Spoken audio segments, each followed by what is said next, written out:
ಇದು ಭಾರತದ ಏಕೈಕ ದೇವಸ್ಥಾನ. ಇಲ್ಲಿ ದೇವರ ನಿಜವಾದ ರೂಪವನ್ನ ವರ್ಷದಲ್ಲಿ ಒಂದು ಬಾರಿ ಮಾತ್ರ ನೋಡಲು ಸಿಗುತ್ತೆ. ಇಡೀ ವರ್ಷ ಆ ಒಂದು ಮೂರ್ತಿಯನ್ನ ಚಂದನದಿಂದ ಲೇಪನ ಮಾಡಿ ಮುಚ್ಚಿಡ್ತಾರೆ. ಹಾಗಾದ್ರೆ ಯಾಕೆ ಮುಚ್ಚಿಡ್ತಾರೆ ಅನ್ನೋದು ನಿಮಗೆ ಗೊತ್ತಾ? ಈ ಕತೆ ಶುರುವಾಗುವುದು ವಿಷ್ಣುವಿನ ಉಗ್ರಾವತಾರವಾದ ನರಸಿಂಹನಿಂದ. ಹಿರಣ್ಯಕಶಿಪುವಿನ ಸಂಹಾರದ ಬಳಿಕವೂ ನರಸಿಂಹ ಅವತಾರದ ಕ್ರೋಧ ಕಡಿಮೆಯಾಗುವುದಿಲ್ಲ.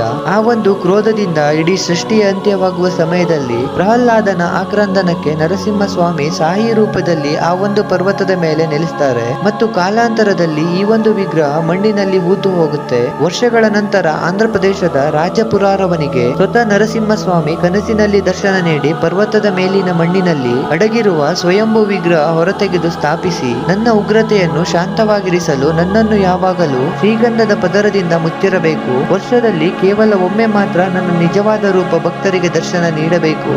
ನಂತರ ಆ ಒಂದು ಮೂರ್ತಿಯನ್ನು ಹೊರತೆಗೆದು ಸ್ಥಾಪಿಸಲಾಗುತ್ತೆ. ಪೂರ್ಣ 365 ದಿನ ಭಗವಂತನ ವಿಗ್ರಹ ಶ್ರೀಗಂಧದಿಂದ ಮುಚ್ಚಿರ್ತಾರೆ. ಆದರೆ ಅಕ್ಷಯ ತೃತೀಯ ದಿನ ಸಂಪೂರ್ಣ ಶ್ರೀಗಂಧವನ್ನ ತೆಗಿತಾರೆ. ಅದನ್ನ ಚಂದನೋತ್ಸವ ದರ್ಶನ ಅಂತ ಕರೀತಾರೆ. ಈ ರಹಸ್ಯವಾದ ದೇವಸ್ಥಾನ ಆಂಧ್ರ ಪ್ರದೇಶದ ವಿಶಾಖಪಟ್ಟಣಂನಲ್ಲಿ ಶ್ರೀ ವರಹಲಕ್ಷ್ಮಿ ನರಸಿಂಹ ಸ್ವಾಮಿ ಅಂತ ಜಗತ್ ಪ್ರಸಿದ್ಧವಾಗಿದೆ. ನೀವು ನರಸಿಂಹ ಸ್ವಾಮಿಯ ಭಕ್ತರಾಗಿದ್ರೆ ಕಾಮೆಂಟ್ ಅಲ್ಲಿ ನರಸಿಂಹ ಅಂತ ಟೈಪ್ ಮಾಡಿ.